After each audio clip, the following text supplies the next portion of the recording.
Hello, I'm Jennifer Byrne. Welcome to the club, and especially to guests of the Sydney Writers' Festival who are here with us tonight to hear two of the festival's brightest stars, each of whom, in a bit of a break with tradition, are giving us a treat, bringing their favourite books for us to share and discuss. What will it be? Well, before we find out, let's say a big welcome home, in your case, to my friends Marieke Hardy and Jason Steger.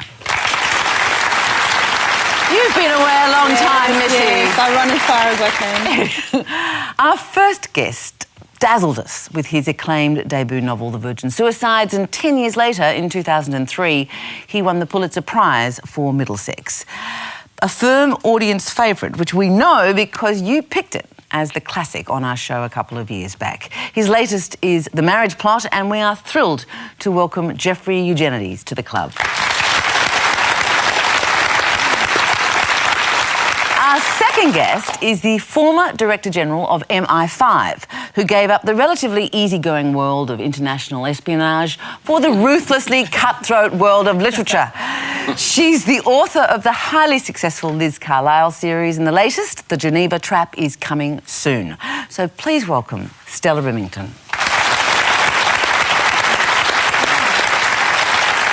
What a treat. Now, Stella's up first tonight, and her pick, published in 1903, has been described by many as the first modern thriller. It is Erskine Childers' The Riddle of the Sands.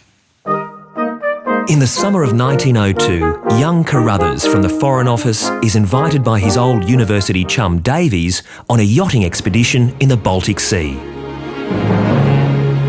He packs his boating best, but is miffed on arrival to find the yacht is small and shabby. The weather is turning, and his gruff companion has more on his mind than holidaying. What unfolds is a tale of adventure, espionage, and the discovery of a dastardly German plot. So, Stella, what was it about this book that fired your love? Oh, several things, really. And I suppose partly, or firstly maybe, because Erskine Childers was not a novelist, and this was the one and only novel he ever wrote. And maybe I see some similarities between myself and him, not being a novelist, really, by training myself. But now by practice. By practice, quite. But secondly, I think, because it was such an influential book, I mean, by writing this book, he managed to persuade Britain that it was completely unprepared for an attack by Germany, which many, many people saw coming. And in fact, the result of this book was that we opened all kinds of naval stations all over the place and prepared ourselves, because what he is describing here is all kinds of dastardly things being organised by the Germans in the Frisian Islands, where nobody knew what was going on. I think So it was a warning book. It is a warning, but there were several warning books about that time. There was another one by somebody called William Le Queux, who had a character called Duckworth Drew of the FO. But this is far more realistic. We thought Carruthers was a bit much. Oh, no, Carruthers has nothing to do compared with Duckworth Drew. Anyway, and I think otherwise, I think he is a great novelist, actually. He manages to describe this whole area of sort of sandbanks and rough sea and fog, particularly, very, very well. I think you could almost feel you're there. What do you think, Jay? I mean, was it a thriller by your standards? Well, I've read more thrilling thrillers, but I do think it's a fascinating book, partly because it starts off almost as a comedy, because the relationship between the two men, Carruthers and Davies, is hilarious, I think.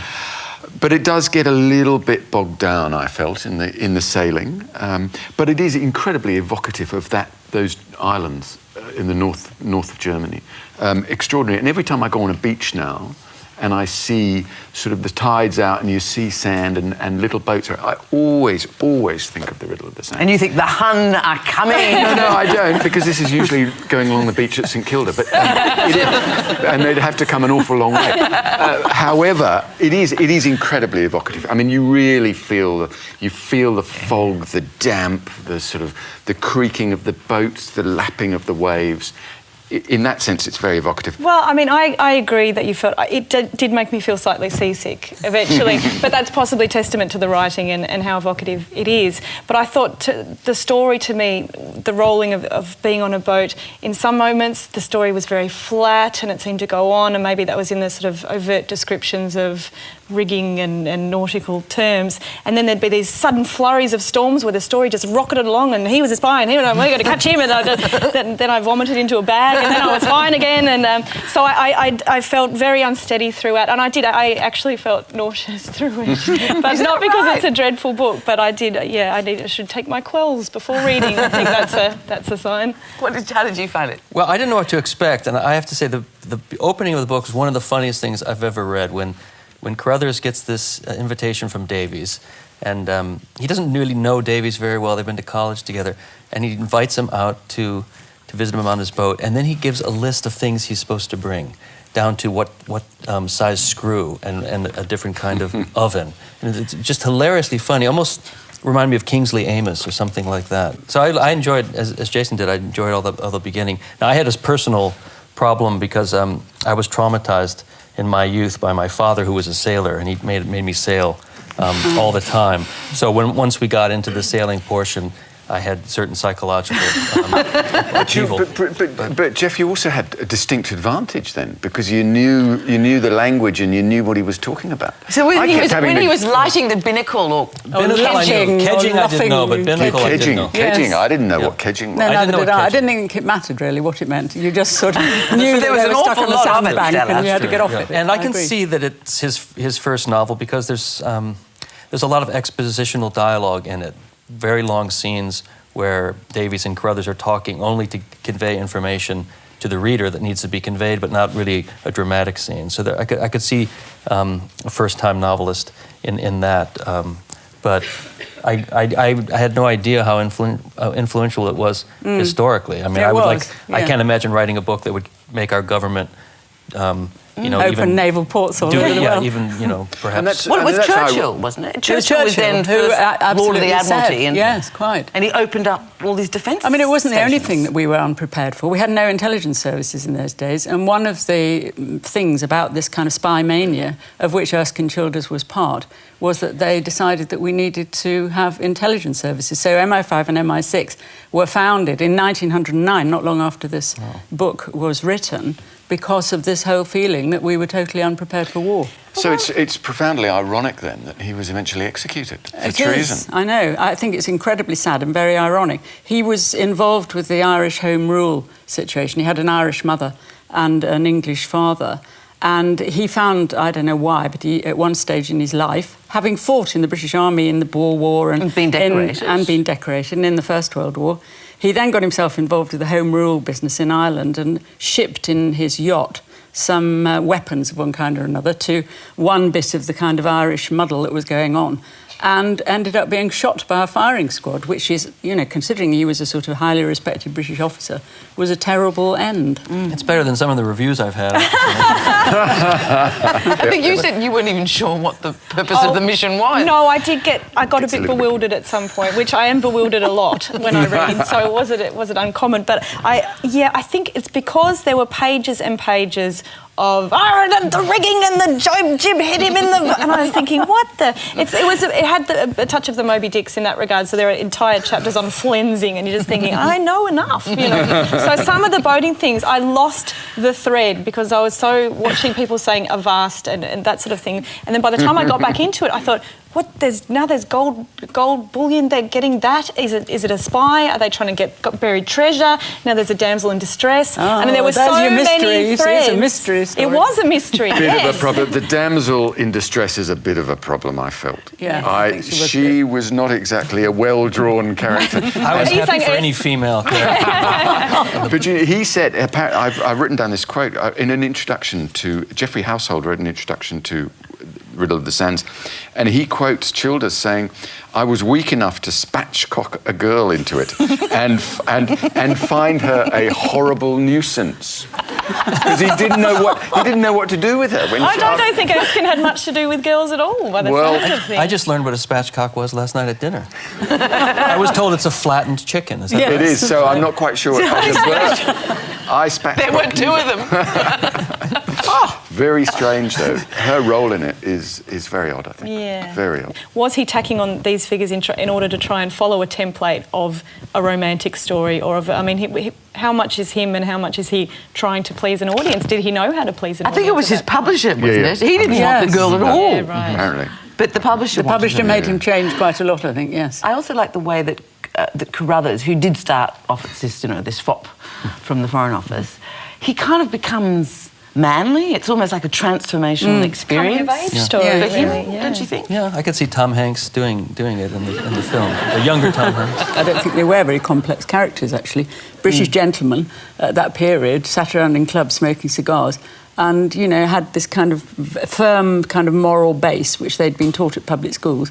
And these people reflect that, I think. I was quite I don't know whether this is intentional or not, but Davy's character to me was set up as such an obsessed, vaguely a madman, really. And I kept waiting for halfway that to be revealed that he'd invented the whole thing, because no one else saw. Yet again. Maybe Jeffrey did. He was always gazing out to sea, going, he tried to kill me. I thought, he's nuts. And that's just going to be later. It will be revealed that Davies just led him on. Like Davies would be back rubbing his thighs down in the hull or something, and just being mad. Why I'm still talking? No one else is I think, Thanks, Jeff. People were no more simpler in 1900 than they are now. I mean, English gents might have affected a certain kind of manner that seemed to conceal all the turbulence inside them from their terrible childhood, where they were sent away at 8 years old to public school, and who knows what happened to them there. So a different kind of novelist would be able to animate these characters and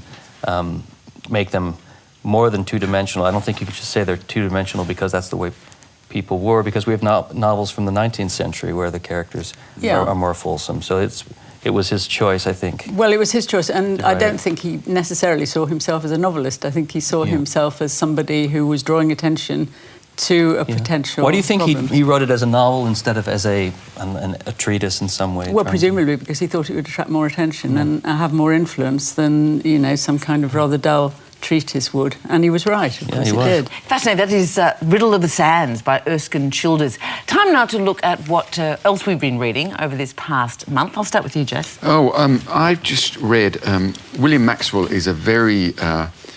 I think he's a very fine novelist and short story writer. He was for a long time an editor on The New Yorker, and I've read recently The Folded Leaf by him. One of the few novels, actually. I think he only wrote 3 or 4 novels, and then it's all collections of stories, I think. But it's about 2 boys growing up at school, their friendships, their insecurities, and their sexual insecurities, their emotional insecurities, their physical insecurities. It's a very... I think it's a lovely book, and he's a very, very elegant, clear writer. I've been reading the wonderful Alice Pung, Her Father's Daughter. It's just beautiful. She's such a fine writer. It's a book about fathers and daughters. It's a book about refugees. It's a book about post-traumatic stress disorder. It's a book about love in myriad forms. But she writes, it's like finely spun silk. The way she writes, it's just magnificent. I loved it. I've been reading My Policeman by Bethan Roberts. I think it's her 3rd book. She's a British writer. Just have a close look at the cover, because it kind of tells the story. Brighton, 1950s, 3 people, 2 love affairs. A woman falls in love with and marries her best friend's brother, who is in turn in love with an older man. He is a policeman, the brother, and this was at a time when homosexuality was not just regarded with horror, but in fact was punishable by imprisonment. He's a man charged with upholding the law. It's about the currents, the attempts to find some kind of life for these 3 people. Jeffrey? I don't have it with me, but the last book that I read that I really liked was Platform by the French writer Michel Houellebecq. It's an odd book, as all of his books are. So the main character in that book is a fairly loathsome guy who goes to Thailand, really interested in sex tourism. He doesn't believe that there is love in the world, and he doesn't believe there's individuality. And he goes through a number of encounters that are satisfying to him but bleak to the reader. And he meets a woman on this tour, and they, amazingly enough, fall in love. And the middle of the book becomes soft and squishy almost, especially for Houellebecq. And he helps her with her business. I don't want to give away the plot, but there's an element of terrorism that enters the book, and as with most of his books, some surprising and cataclysmic violence. But the book is incredibly readable. It's strange. It doesn't resemble any other books that I've come. Except atomized in the sense of except his alienation and estrangement. Yeah, absolutely. But yes, there's almost an airport pulpiness to his books at the same time as I feel like I'm reading Sartre or something. It's very odd, but I like it. Stella. Well, I'm going to bring down the intellectual level rather, I'm afraid. Oh, go for it, yes. I've been travelling a lot recently, and I always take with me certain comfort books. And the comfort book I've been reading most recently is Uncle Fred in the Springtime by P.G. Wodehouse. And this is a, absolute classic Wodehouse, set in Blandings Castle, with the Earl of Emsworth has a very large fat pig of whom he is extremely proud, and the Duke of Dunstable thinks this fat pig should go on a diet. So he arranges to have him stolen, and Uncle Fred, of course, presides over all this mayhem. So that's what I've been reading. I love the fact that even recounting it makes you laugh. Yes, it does. Yeah. Our next book, brought by Geoffrey, was our introduction to one of the most famous literary alter egos of all time, Nathan Zuckerman, in Philip Roth's 1979 novel, The Ghostwriter. 23-year-old Nathan Zuckerman is a young Jewish writer living in New York, infatuated by the great books of the 20th century. He too wants to join New York's literary elite, so embraces the opportunity to visit his idol, the reclusive man of letters, E.I. Lonoff. They hit it off, and Lonoff invites him to stay, exposing Zuckerman both to the bizarre unravelling of Lonoff's marriage and their other house guest, a beautiful, mysterious young woman who inspires Zuckerman's wild imagination.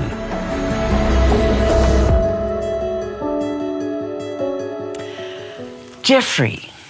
Well, this is one of my favorite books. I love Roth in general, but this book, it's a short one, but it inaugurates all of his major themes. It talks about what it means to be a writer, how to go from unliterary origins into the world of literature, and examines how much is any author obligated to present a good portrait of his own family and of his tribe. In this case, because Roth is Jewish, those questions become even larger. The young Zuckerman has written one published story, and it paints the family in unflattering light.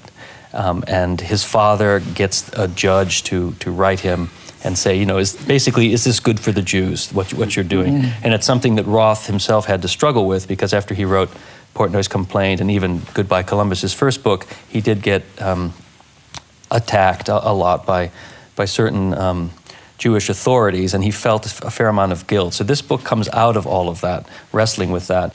Would you love it as much as you do, were you not a writer, do you think? I mean, because it is a very bookish book, a writer's book.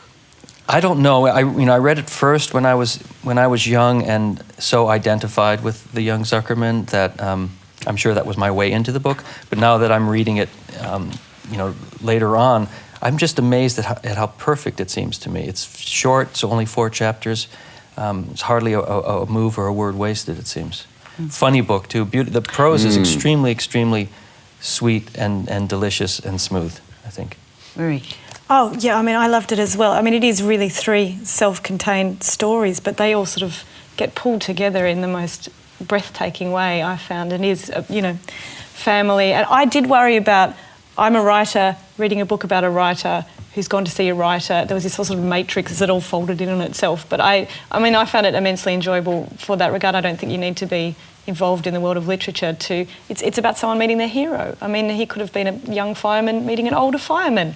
Less interesting book, but you know, emotionally very similar about how does it feel when you're that close to your heroes and you've created them to be something in your mind which they may or may not live up to. I mean, the book could have been about that alone, and then it takes you into a complete... I love when it takes you into the new place, you don't miss the old place, and that's what is wonderful about it. And he nimbly takes you into a whole new world, a brand new story, you know, a third of the way through the book. And you're not not going, book. oh, what's happening with the people back at the... And then he does it again. He does it twice, and you don't miss anyone. And then just so ably he brings you back. Yeah, I loved it. Stella? Well, I wish I'd met Geoffrey and heard him talking about it before I started to read it, because I had never read any of Philip Roth before, and so I didn't know what I was coming to at all. And I found it very difficult to, in a sense, come to terms with. I mean, I found it very American, very Jewish, neither of which I am. And so I sort of started off by feeling, in a sense, outside it. And then, I suppose at the beginning, I wasn't quite sure whether I was supposed to find it amusing or whether it was meant to be serious, and how I was meant to take these two characters, the young man and the rather, as I saw him, sort of self-satisfied and pompous older writer. It wasn't until the wife came in, what was she called? Hope. And started chucking glasses at the wall and demanding to be rejected and to be sent out into the snow, that I began to realise that this was actually quite funny. And from then on, it got better for me. The young woman that he meets, that Zuckerman meets, who is the the assistant of Lonoff, he thinks that she actually might be Anne Frank. That Anne Frank survived and came and is now living in the United States. And it has one of the funniest lines in the book, because Zuckerman feels guilty for writing this story, but then if he meets this woman, he thinks he can bring her home to his Jewish mother and say, Mom, I want you to meet my girlfriend, Anne Frank. Perfect Jewish girlfriend. And right? tell the father who's been reproaching him for bringing discredit to the Jewish... Right. I've got Anne Frank. She's in the cellar. Well, look, I thought it was fabulous. I mean, I actually sort of wanted more, you know, because I thought it is audacious. That's the word that I think of it as. And, yeah, I wanted more of it somehow, even though it is such a sort of perfectly constructed novel, I thought. I just sort of...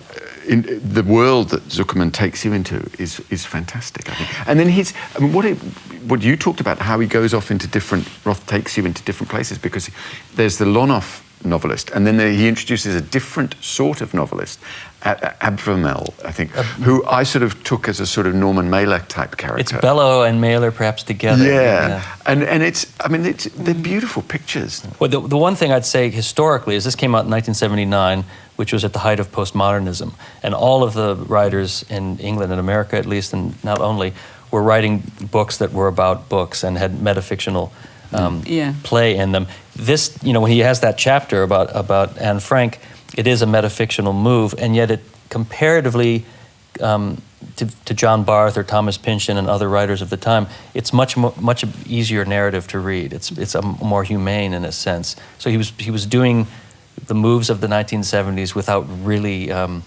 letting all the seams of the narrative show to well, I mean, deplete, it's like you said, it's the perfect bride for him to bring home to his parents. It ties into the story he's writing, the father figure he sees in Lonoff, and then you find out later the disagreement he's had with his own father, and that he's already tried to replace him with someone else and that didn't work. I mean, it is complex, but the way he just brings it all together. He was 46, and that's the thing.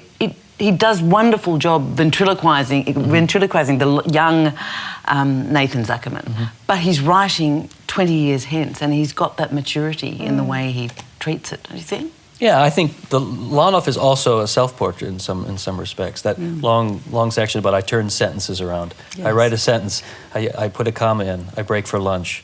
After lunch, I take the comma out. That sort of thing is really what Roth is like as a writer. Well, that's what I thought. I thought, is Roth Zuckerman or is he Lonoff? Right. And I couldn't make my mind up which I think he was. he's both. And he's obviously both. Yeah, I think so. Yeah. How much of you is there in Liz Carlisle? Oh, well, there's another question. What about an answer. A bit, obviously, and as there's a bit of him in both these characters. There's always a bit of the author, isn't there, in any character?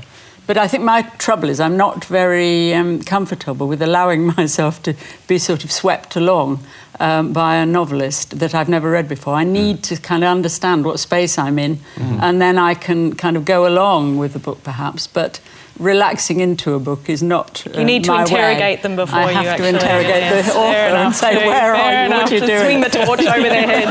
Well, Stella and I, we both launched onto Zuckerman Unbound. I have bought Zuckerman Unbound and I'm part of the way through it, so I'm hoping... I think you should try American Pastoral, because it Right. deals with history, it deals with the 60s. In his later years, he uses Zuckerman not to write about Zuckerman, but to write about other people. Roth needs to have everything circulate through his own system, and he needs Zuckerman there to be able to write. But he finally gets outside of himself and writes about the conflagrations of the 60s in the States. And it's a book that I just met you today on television, but I think that you might like that the most, and many people, it is their favorite book of his. I shall certainly try it then. Aw. See? Good. Everyone recommend I'm going to books for read the each book about other. the pig myself. The Thank impressive blending. Thank you both for your treats. It's been lovely. We haven't done this before, as I said, and so it's been really nice to have two favourite books to share.